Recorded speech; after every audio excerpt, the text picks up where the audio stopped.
যে ব্যক্তি রমজানের রোজাগুলি ঈমানের সাথে সওয়াবের নিয়তে পালন করবে, আল্লাহর সন্তুষ্টির জন্য পালন করবে গো, তার জন্য আমার আল্লাহ পাক রব্বুল আলামিন তার জিন্দেগীর সব গুনাহ আমার আল্লাহ মাফ করে দিবে। হাদিসটা শেষ হয় নাই, হাদিসটার তিনটা পার্ট, একটা বলছি। দ্বিতীয় নাম্বার আমার নবী কয়, ওমান কামা রমাদানা ঈমানান ওয়া ইহতিসাবান গুফিরা লাহু মা তাকদ্দামা মিন যামবি। আল্লাহর নবী কয়, উম্মতেরা শোনো রে শোনো, আমার যে উম্মত রমজান মাসের রোজাগুলি রাখার পরে রাত্রে ইবাদত বন্দি করবে, সুবহানাল্লাহ কন্যা, রাত্রে ইবাদত বন্দি করবে, তার মানে তারাবির নামাজ পড়বে। কিসের নামাজ? তারাবির নামাজ পড়ে, এশারের নামাজ পড়বে, তারাবির নামাজ পড়বে। আমার নবীজি কয় তার জিন্দেগীর সব গুনাহ আমার আল্লাহ মাফ করে দিবে। আরো জোরে বলেন সুবহানাল্লাহ। তারাবির নামাজ কি 8 রাকাত পড়বেন না 20 রাকাত? 8 রাকাত না 12 রাকাত? 8 রাকাত না 12 রাকাত না কয় রাকাত? এ নবীর উম্মতেরা শোনো, এই পর্যন্ত সবাই 20 রাকাত নামাজ পড়েছে। নতুন ফতোয়া যারা দেয়, যারা 8 রাকাতের কথা বলে, 12 রাকাতের কথা বলে, আমরা তাদের সঙ্গে নাই, তার হাদিস বুঝে নাই। ঠিক কিনা বলেন? হাদিস হচ্ছে তাহাজ্জুদের, ঠিক আছে নি? হাদিস হচ্ছে তাহাজ্জুদের, গায়ের দিয়া গোরাত নিয়ে লাগাই দিছে, এটা দুধ খাইবো, কুদুর পরে ব্যামলায় মরে যাইব, কথা কোন ঠিক কিনা? এটির দোষ হয়েছে, বুঝে না সোজা না, আন্দাজি কয় তারাবির নামাজ বলে 8 রাকাত। সেদিকে যাচ্ছি না বন্ধুরা আমার, সেদিকে গেলে বিস্তারিত অনেক আলোচনা আছে, সেদিকে আমি যাচ্ছি না। তারাবির নামাজ 20 রাকাত আমাদের পূর্বপুরুষরা পড়েছে, সাহাবায়ে কেরাম পড়েছে, আল্লাহর নবী পড়েছেন, সাহাবায়ে কেরাম পড়েছেন, তাবিইনরা পড়েছেন, তাবিইনরা পড়েছেন, ফুকাহায়ে কেরাম পড়েছেন। ও বন্ধুরা আমার, ভাইরা আমার, মুহাদ্দিসিনে কেরাম পড়েছেন, মুফাসসিরিনে কেরাম পড়েছেন, ফুকাহায়ে কেরাম পড়েছেন। বন্ধু, জমানার ওই শ্রেষ্ঠ শ্রেষ্ঠ মুজাদ্দিদরা 20 রাকাতের পক্ষে কলম ধরছেন, 20 রাকাত নামাজ আদায় করেছেন। শুধু তাই নয়, এমন একজন মাযহাবের ইমাম আপনি পাইবেন না যে তারাবির নামাজ 8 রাকাত পড়ছে, সবাই 20 রাকাতের পক্ষে। সুবহানাল্লাহ কন্যা। আজকের দিন পর্যন্ত আমরা 20 রাকাত নামাজ পড়ি গো, এখনো পর্যন্ত আমরা 20 রাকাত নামাজ পড়ি। পরবর্তীতে যত জেনারেশন আমাদের আসবে, আমরা হুকুম করব তারা যেন 20 রাকাত নামাজ, তারাবির নামাজ জামাতের সাথে সুন্নতে মুআক্কাদা হিসেবে আদায় করে। আমরা তাদেরকে নসিহত করব নাকি করব না?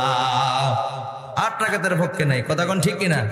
নবী কইছে রাত্রে জায়গা জায়গায় ইবাদত করলে তার গুনাহ মাফ, জিন্দেগীর গুনাহ মাফ। আর হেতে অর্ধেক ফরায়া আর অর্ধেক না ফরায়া হতাই রে ঘুমা গিয়ে যা।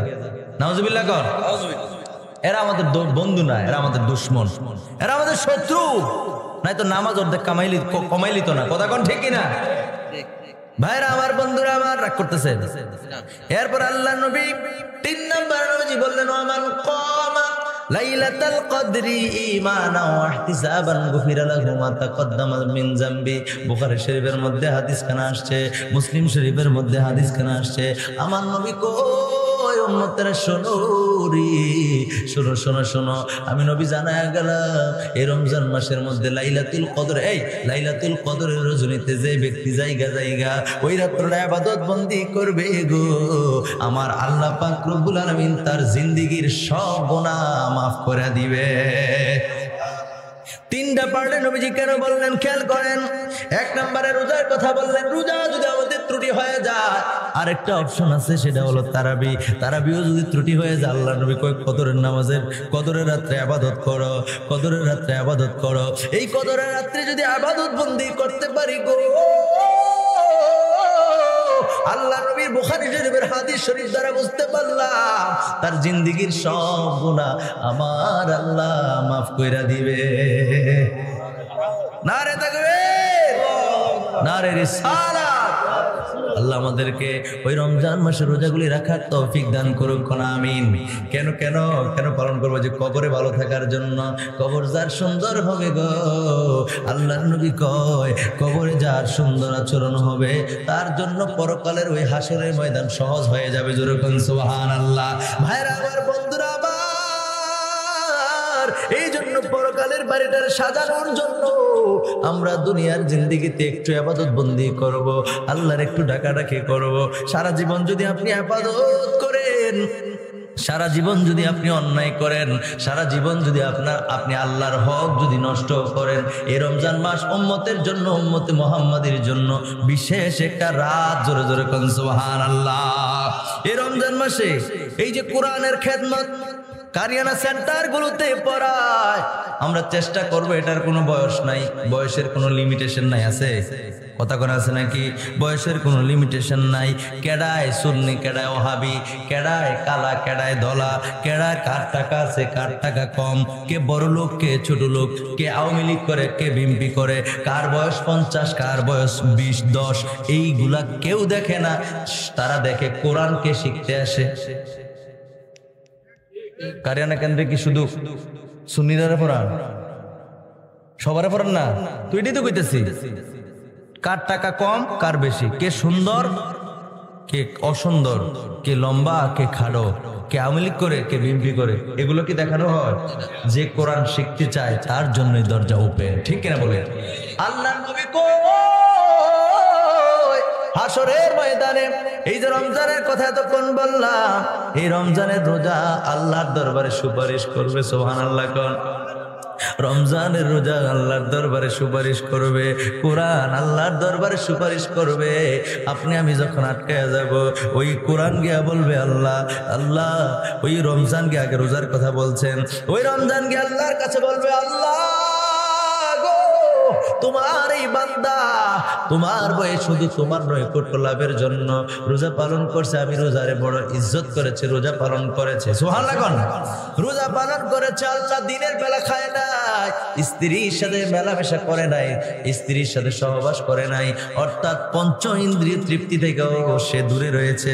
আল্লাহ তোমার নৈকট্য লাভের জন্য সে না খাইয়া, সে অনাহারে রয়েছে। ওই শুভে সাদিক থেকে সূর্য অস্ত পর্যন্ত এই সময়টা সে না খাইয়া রয়েছে তোমার ভয়ে। আল্লাহ তুমি তারে মাফ করো এবং আমার সুপারিশ আজকে মঞ্জুর করো। আমার নবী কই যখন রমজানের রোজা এমনি ভাবে সুপারিশ করবে গো, সাথে সাথে আমার আল্লাহ পাক রব্বুল আলামিন ওই রমজানের রোজার সুপারিশ কবুল করবেন। জোরে কোন সুবহানাল্লাহ। এরপরে কোরআন যাবে, কোরআন বলবে আল্লাহ, আল্লাহ, এই কোরআন বলবে আল্লাহ তোমার বান্দা দিনের বেলা রোজা রাখছে, রাতের বেলা আমি কোরআনকে ভালোবেসে পাঠ করেছে। আল্লাহ কোরআন পড়েছে রাতের বেলা, জেগে জেগে কোরআন পড়েছে। ও পরওয়ারদিগার, আজকে আমি কোরআন তার জন্য সুপারিশ করি। আল্লাহ তোমার বান্দারে তুমি মাফ করে দাও, আল্লাহ মাফ করে দাও। কোরআন এমনি ভাবে আল্লাহর দরবারে সুপারিশ করবে। আমার নবী কই কোরআনের সুপারিশটাও সেদিন আমার আল্লাহ কবুল করবে।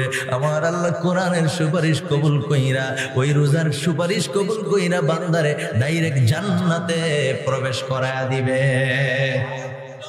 আর জোরে কোন সুবহানাল্লাহ। ভাইরা আমার, বন্ধুরা আমার, এই জন্য সামনে যেহেতু রমজান মাস আসতেছে, ওই রমজান মাসের রোজাগুলি আমরা সঠিকভাবে পালন করব, আমরা সঠিকভাবে রমজানের রোজাগুলি আদায় করব। আল্লাহ পাক রব্বুল আলামিন আমাদের সবাইকে কবুল করুক। আমরা পড়ি আমিন। একটু দূরে শরীফ পড়ি, আল্লাহুম্মা সাল্লি মাওলানা মুহাম্মদ ওয়া আলা আলিহি মাওলানা। জয় যদি মোর তন জান,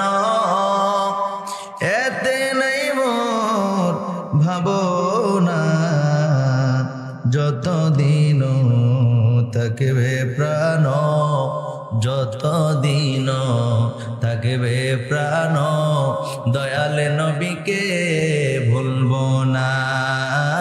আল্লাহুম্মা সাল্লি আলা সাইয়্যিদিনা মাওলানা মুহাম্মদ ওয়া আলা আলি সাইয়্যিদিনা মাওলানা।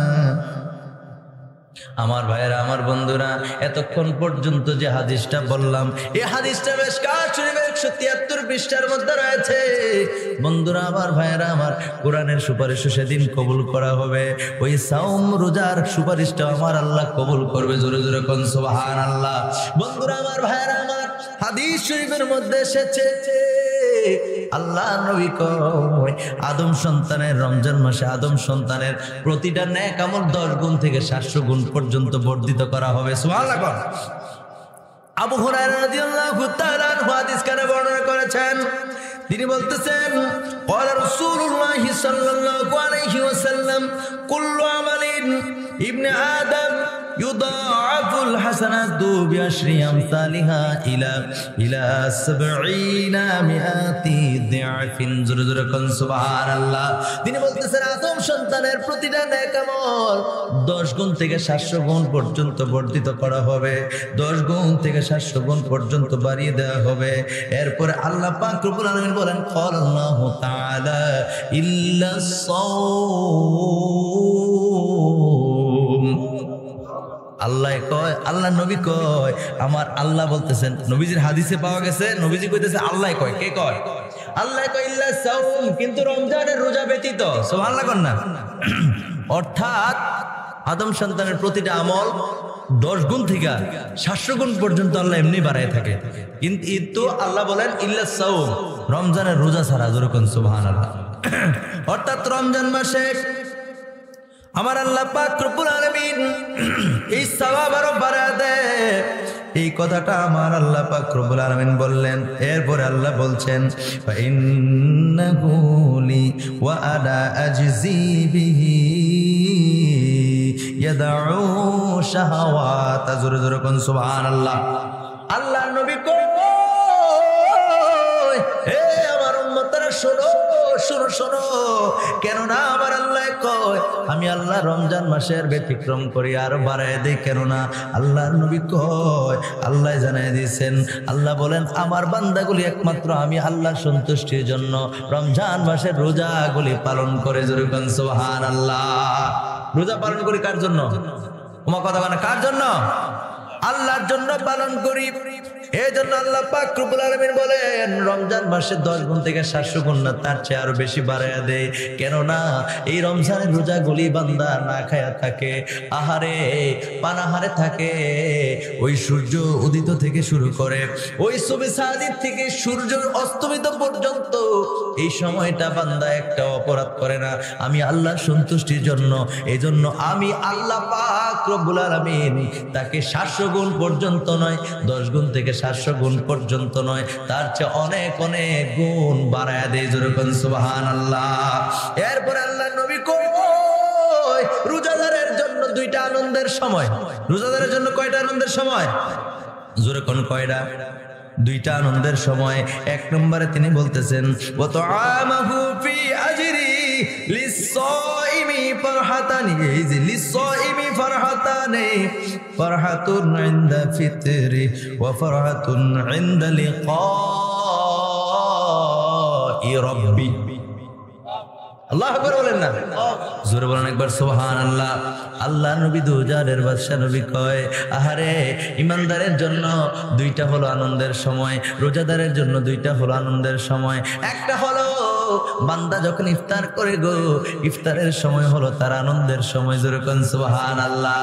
1 নম্বরে হলো ইফতারের সময়, 2 নম্বরে আল্লাহ নবী কয় 2 নম্বরে দ্বিতীয় নম্বর যে আনন্দের সময়টা সেটা হলো, অপরটি হলো প্রতিপালকের সাথে সাক্ষাৎ লাভের সময়। জোরে কোন সুবহানাল্লাহ।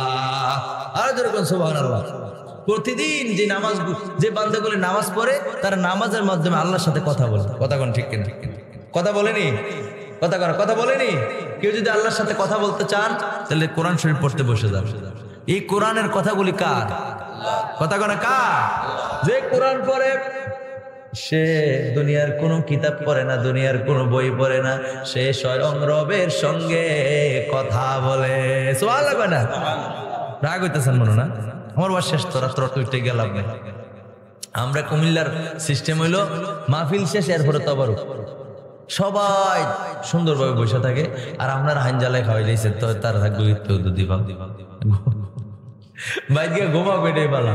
আপনারা যা আসছেন বেশি লস হয়েছে, বেশি লস হয়েছে মনে করছে না, এটা এখন বেহেশতের বাগান, বেহেশতের বাগান কিতাবের মধ্যে পাওয়া যায়। বেহেশতের বাগানে বেহেশতি বান্দারাই প্রবেশ করতে পারে।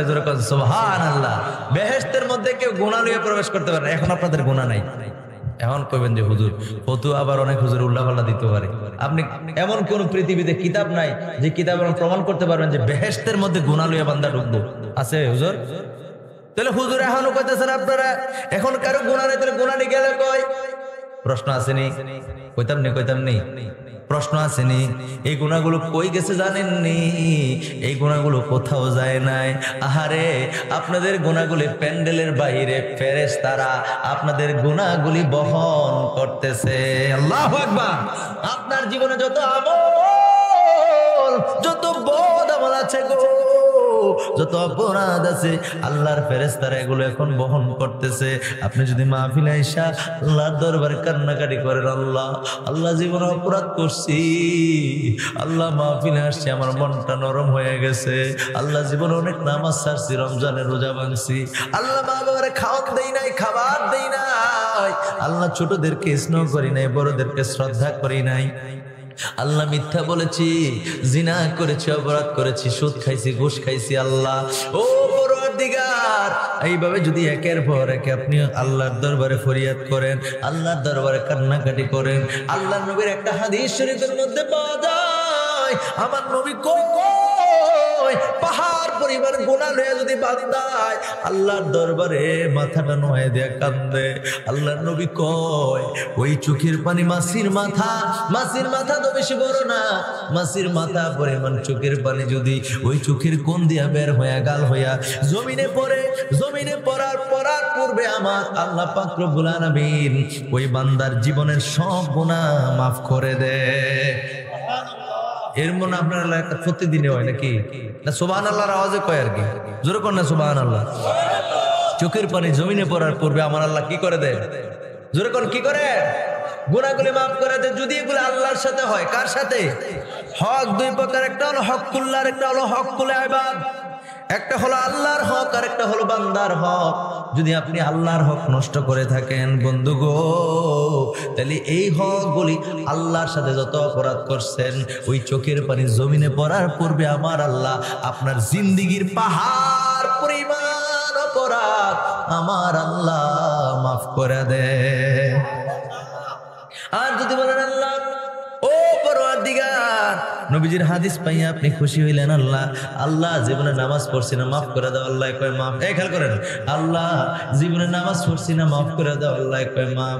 আল্লাহ জীবনে রোজা রাখছি না, আল্লাহ তুমি মাফ করে দাও। আল্লাহ মাফ করে দাও। আল্লাহ কয় মাফ। আল্লাহ ও পরওয়ারদিগার, আমি ঠিক মতো দান সদকা করি নাই, তুমি মাফ করে দাও। আল্লাহ কয় মাফ। আল্লাহ আমি তোমার হুকুমগুলি একের পর এক একটা হুকুম সঠিকভাবে পালন করি নাই, ওই হজ সঠিকভাবে পালন করি নাই, আল্লাহ তুমি আমার মাফ করে দাও। আল্লাহ কয় মাফ। এরপরে বান্দায় কয়, বুঝাইতেছি আপনাদেরকে আমার মতো করে বুঝাইতেছি। এরপরে বান্দায় মনে মনে ভাবলো, আপনি মনে মনে ভাবলেন আর আল্লাহর কাছে যেইটা চাই, ওই যে নবীজির হাদিস থেকে বলতেছি, আমার মতো করে আমি আপনাদেরকে বুঝাইতেছি।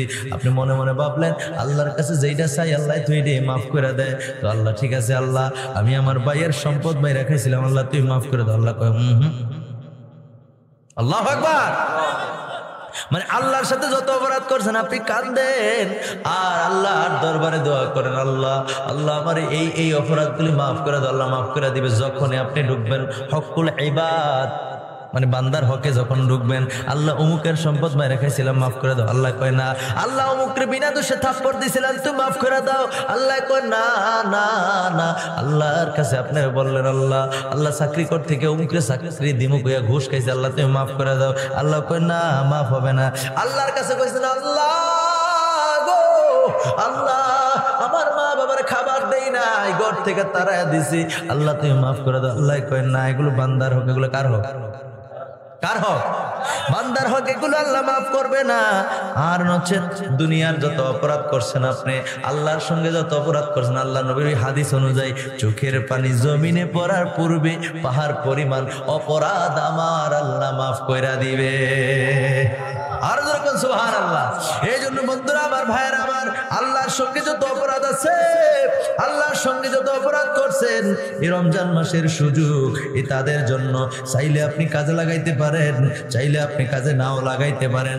আল্লাহ যেহেতু সুযোগ দিয়েছেন বান্দাকে মাফ করে দিবেন। বলেন তো দেখি, আমাদের এই সুযোগ কাজে লাগানোর দরকার আছে নাকি নাই?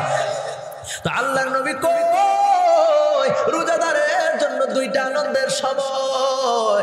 এক নাম্বার হলো ইফতারির সময়, আর এক নাম্বার হলো আমি আল্লাহর সঙ্গে, আমি আল্লাহর সঙ্গে মোলাকাতের সময়, কথা বলার সময়, সাক্ষাতের সময়, আমি আল্লাহর দিদার লাভের সময়। জোরে জোরে বলেন সুবহানাল্লাহ।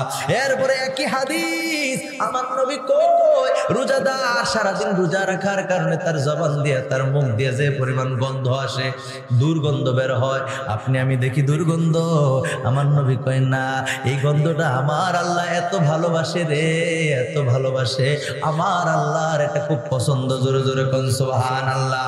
আল্লাহ নবী কয় আল্লাহ কত ভালোবাসে, এই গন্ধটা আমার আল্লাহর কাছে মেশক আম্বরের চাইতে আরো উত্তম। জোরে জোরে কোন সুবহানাল্লাহ। রোজা রাখার দরকার আছে নি? কথা কোন আছে নাকি নাই? এরপরে বন্ধুরা আমার, ভাইয়েরা আমার, হাদিস শরীফের মধ্যে পাওয়া যায়, একই হাদিস শরীফ, আল্লাহর নবী দুজাহানের বাদশা নবী রাহমাতুল লিল আলামিনের এই যে হাদিস শরীফটা বলতেছি, এটা বুখারী শরীফের প্রথম খণ্ডে 255 পৃষ্ঠার মধ্যে হাদিস খানা আছে। আল্লাহর নবীর হাদিসটা কিন্তু শেষ হয় নাই। আমার নবী কয়, এরপরে নবী বললেন রোজা হলো ডাল স্বরূপ। রোজা কি? ঢাল স্বরূপ। এরপর নবী বললেন সুতরাং যদি তোমাদের কারো রোজার দিনে, এই খেয়াল করেন নবীজি বলছেন যদি, এরপরে নবীজি বলছেন যদি যখন তোমাদের কারো রোজার দিন আসে, সে যেন অশ্লীল কথাবার্তা থেকে নিজেকে হেফাজত করে। সুবহানাল্লাহ। মানে রোজা রাখলেই হবে না, রোজা পালন করলেই হবে না। এই রোজা রাইখা যদি আপনি আরেকজনকে গালি দেন, আপনি মিথ্যা কথা বলেন, আপনি যদি একের পর এক অপরাধ করেন, নবীজি ওইটা ইঙ্গিত দিছে। নবীজি বলছে রমজান মাস, যে রমজান মাস পাইলো, রোজা রাখলো, সে যেন মিথ্যা কথা অর্থাৎ জবানকে হেফাজত করে। জোরে জোরে বলেন সুবহানাল্লাহ। আর জোরে বলেন সুবহানাল্লাহ। অশ্লীল কথাবার্তা যেন না বলে। এবং শুধু তাই নয়, যদি কেউ গন্ডগোল যেত না করে। এরপরে নবীজি বলছেন কেউ যদি কোন রোজাদারকে গালি দেয় রে, ঝগড়া করে গো, আল্লাহর নবী কয় সে যেন বলে আনা সাইমুন, আমি হলাম রোজাদার। জোরে কোন সুবহানাল্লাহ। আর জোরে বলেন সুবহানাল্লাহ। কেউ যদি গালি দেয়, তার আল্লাহর নবী কয় সে যেন বলে আমি রোজা রেখেছি, আমি রোজাদার, আমি রোজাদার, আমি রোজাদার। সুবহানাল্লাহ বলেন। এজন্য বন্ধুরা আমার, ভাইয়েরা আমার ওয়াজ একেবারে শেষ, 2 থেকে 3 মিনিটের মধ্যে কথা শেষ করে দিতেছি। আখিরি মুনাজাত করে বাড়িতে যাব, 12টার উপরে বেজে গেছে। বন্ধুরা আমার, ভাইয়েরা আমার, আল্লাহ নবীর হাদিস শরীফ দ্বারা বুঝতে পারলাম আমার নবী রাহমাতুল লিল আলামিন বলেন বান্দা প্রতিটা আদম সন্তানের নেক আমল 10 গুণ থেকে 700 গুণ পর্যন্ত বাড়াই দেয়, তবে ইল্লা সাওম, আমার আল্লাহ কয় রমজান মাসে তার ব্যতিক্রম। কেননা রমজানের রোজাগুলো, এতক্ষণ যে হাদিসটা কইছি এর মূল কথাটা কইতেছি, কেননা রমজানের রোজাগুলি বান্দা একমাত্র শুধুমাত্র কেবলমাত্র আমি আল্লাহর সন্তুষ্টির জন্য আদায় করে। এরপরে নবীজি বলেন রোজাদারের জন্য 2টা আনন্দের সময়, 2টা আনন্দের সময়, ঈদের সময়, খুশির সময়। এক নাম্বার হলো রোজাদার যখন ইফতারি করতে বসে, ইফতারি করার সময় হলো তার আনন্দের সময়। 2 নম্বরে হলো আল্লাহ নবী কয়, দ্বিতীয় নাম্বার হলো আল্লাহর সঙ্গে মোলাকাতের সময়, আল্লাহর সঙ্গে সাক্ষাতের সময় হলো। জোরে কোন সুবহানাল্লাহ। এরপর নবীজি বলেন রোজা হলো ঢাল স্বরূপ। রোজা কি? কথা কোন রোজা কি? ডাল স্বরূপ। আল্লাহর নবী কয় যে ব্যক্তি রোজা রাখলো সে যেন তার জবানকে হেফাজত করে। একটা হাদিস শরীফের মধ্যে পাইলাম আল্লাহর নবী কয় ইন্নাল জান্নাতা তাশতাকু আলা, ইন্নাল জান্নাতা তাশতাকু আলা খামসাতিন নাফার। আল্লাহর নবী কয় 5 প্রকার ব্যক্তির জন্য জান্নাত অপেক্ষা করে। সুবহানাল্লাহ। আমরা জান্নাত চাইনি? জান্নাত চাই কিনা? আল্লাহর নবী কয় 5 প্রকার ব্যক্তি। এই হাদিসটা কইতাম নি? আপনারা কইলেন না? কইতাম কগ্গা। আচ্ছা ঠিক আছে, আই কইগা কইতেছি। 1 নম্বর নবী বলতেছেন 5 প্রকার ব্যক্তির জন্য জান্নাত অপেক্ষা করতেছে। আমরা জান্নাত চাই, আর জান্নাতে 5 প্রকার ব্যক্তির চাই। সুবহানাল্লাহ। বুঝছেন না কথাটা?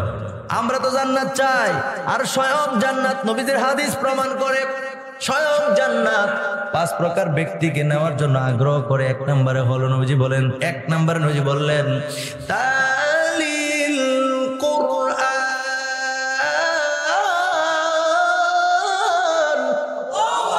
নবীজি এক নম্বরে বললেন যে ব্যক্তি বেশি বেশি কোরআন তেলাওয়াত করে, সুবহানাল্লাহ কয় না, যে ব্যক্তি বেশি বেশি করে কোরআন তেলাওয়াত করে আমার নবী কয় তার জন্য জান্নাত অপেক্ষা করতেছে অধিক আগ্রহের সাথে। জান্নাত আল্লাহর কাছে কয় আল্লাহ তোমার এই বান্দাটা আমারে দাও, সুবহানাল্লাহ করেন। এরপরে দুই নম্বরে নবীজি বলেন ওয়া হাফিজিল লিসান। দ্বিতীয় নম্বরে নবীজি বললেন, দুই নম্বরে নবীজি বললেন হাফিজিল লিসান, যে তার জবানকে হেফাজত করে, যে তার জবানকে অশ্লীল কথাবার্তা থেকে, যে তার জবানকে খারাপ কথাবার্তা থেকে খারাপ কথাবার্তা থেকে, অশ্লীল কথাবার্তা থেকে, বেহুদা ফাহেসা কথা থেকে নিজের জবানকে হেফাজত করে, ওই ব্যক্তির জন্য জান্নাত অপেক্ষা মঞ্জুর কোন সুবহানাল্লাহ। এরপরে নবীজি আমার বলেন, তিন নম্বর নবীজি বলেন অমুতাইমিল জিআদ। তৃতীয় নম্বর নবীজি বললেন যে ব্যক্তি অনাহারকে খাবার খাওয়ায়, ক্ষুধার্ত ব্যক্তিকে যে ব্যক্তি আপনার খাওয়াননি খাওয়াননি। গতকালকে আমি মাহফিল করেছি কিশোরগঞ্জ, কোথায় কোন গঞ্জ? কিশোরগঞ্জ। ওইখানে একটা ব্যতিক্রম ধর্মী একটা জিনিস দেখছি, আমার কাছে খুব ভালো লাগছে বন্ধুরা। আমার জিন্দিগিতেও কোনোদিন আমি এরকম দেখি নাই। মাহফিলে অনেক মানুষ হয়েছে, অনেক মানুষ হয়েছে, আলহামদুলিল্লাহ কর, অনেক মানুষ হয়েছে। ওই মানুষগুলো তাদের মাহফিলের শেষে নিয়ম হলো, এই এলাকার মাহফিল যতজনে করবে মনে করেন 30টা পরিবার, কয়টা কথা কোন কয়টা? 30টা পরিবার। যত মানুষ মাহফিল শোনার জন্য আসবে, তাদের নিয়ম হলো মাহফিল শেষে তারা জনপ্রতি ভাগ কইরা, যতজন যদি 500 মানুষ হয়, প্রায় 500-এর কাছাকাছি কালকের মানুষ, 450-500-র কাছাকাছি, তাহলে কি কম? আপনাদের তুলনায় অনেক বেশি না ভাইরা আমার, বন্ধুরা আমার। এই মানুষগুলো যতজনে হোক না কেন, 30টা পরিবার যদি এই মাহফিলটা করে থাকে, এই 30 জন পরিবারের সবগুলা মানুষের ভাগ করে তারা ঘরে নিয়ে যাবে রাতের 12টা কিংবা 1টা বাজে। যদি বাঘে 15 জন পরে ওই কোনো সমস্যা নাই। যদি 10 জন করে নেয় তাহলে 30 জনের 300। কথা বোঝেন? 30টা পরিবারে 10 জন করে নিলে কয়জন গেছে? 15 জন করে নিলে কত গেছে? 450 গেছে নি, বুঝে না? 450 গেছে নাকি তা না? তো 450 যদি যায়, ও বন্ধুরা আমার, আমি দেখলাম, আমি আখিরি মুনাজাত করলাম, আমি কি তাবারক দেন না করে হুজুর এনো না দাও, তো কই বাড়িতে। ও বাড়ি যাবো কেমনে? আমরা এখন এমনি 10-15 জন কইরা ঝাড় করে নিয়ে যাবো, নিয়ে আবার বাইন্দা ফিডেন। ওই না হুজুর, কি ভিআইপি খানা আমরা আয়োজন করে রাখছি, তারা আমাদের মেহমান। কত সুন্দর জিন্দেগিতে দেখছেন, শুনছেন এরকম? সত্যি কথা কইতেছি, আমি দেখা আমার মনটা পড়ে। আমি কোন কিতা? হ্যাঁ, আপনি আবার খাইবেন নিল। আমি আর যাওয়া লাগতো না, এমনি হুজুর মানুষ এমনি বদনাম, হুজুরে বেশি খায়। এক কানলা বেশি গেলে চাও না কতটা খায়। আবার যদি একটু কম খাকো বুঝছি তো আরেক বেটার করে খাইবেন। কই যাও না, মুশকিল। কথা কেনা ঠিক কিনা? হুজুর আর বিপদ। আর যদি কোনো কারণে আমাকে হুজুরের ফেট একটু বড় হয়, তো কব চাও পরের করে মুরগাটি খাইয়া। সব দোষ, কাক দিলেও দোষ আছে না নাই? আর তানের আর মধ্যে যে ফ্যাট এরকম খাইতে খাইতে এত হয়েছে, লাগল পায় না, আছে না নাই? আবার যাদের ফ্যাট বড়, আবার হেতার ফেলে চোখ বড় করে চাই না, তোমার এই কালকে ওয়াজ করছে, এই কথা কইেন না। কইলাম আর কি, তাহলে আপনাদের মধ্যে পেট বড় থাকতে পারে, পারে কি পারে না? হুজুর আর একটু ফ্যাট বড় লেখালে হুজুর এত খায়, কত খায়, হ্যাঁ কম খায় কেড়ে, বেশি খায় কেড়ে, হ্যাঁ কত দোষ আছে না নাই? তা আমি বলছি না আর খাওয়ান লাগতো না, আর খাওয়ান লাগতো না, আপনারা নেন। তারা নিয়ে যান, বড় খুশি হয়ে গেলাম। এই মানুষগুলো 10 জন 15 জন করে করে বাড়িতে নিয়ে গেছে। বাড়িতে নিয়ে কত সুন্দর আপ্যায়ন, ভিআইপি ভাবে, পার্সোনাল ভাবে, যার যার ঘরে সামর্থ্য অনুযায়ী খাবার পাকাইছে। ওই খাবারগুলি তাদেরকে সুন্দর করে পরিবেশন করছে। আমার জিন্দিগিতে আমি এরকম দেখিও নাই, শুনিও নাই, কিন্তু কালকে দেখা আমার বড় ভালো লেগেছে। সুবহানাল্লাহ। আল্লাহ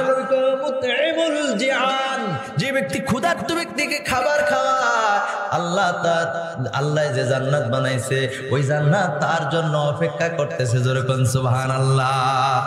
কয় প্রকার মানুষ? কথা করে কয় প্রকার? 5 প্রকার মধ্যে বলছি কয় প্রকার, আর আছে কয় প্রকার?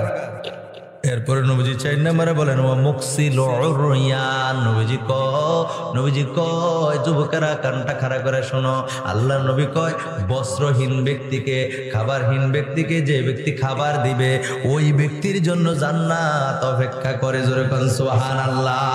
অনেক মানুষ দেখবেন রাস্তার সাইডে পড়ে আছে, শরীরের মধ্যে ভালো একটা কাপড় নাই, খাবারের তো খবরই নাই, শরীরের মধ্যে একটা ভালো কাপড় নাই, ঘর নাই, দুয়ার নাই, বাড়ি নাই, বউ নাই, জি নাই, ভূত নাই, কিচ্ছু নাই, শরীরে জামাও নাই। আসেনি কথা কার আছে না না? আহারে আমার নবী কত সুন্দর করে মেসেজটা নবীর উম্মতরে দিয়ে গেছে। আমি জানি না আপনারা আর এই ওয়াজটা কোনোদিন শুনছেন কিনা।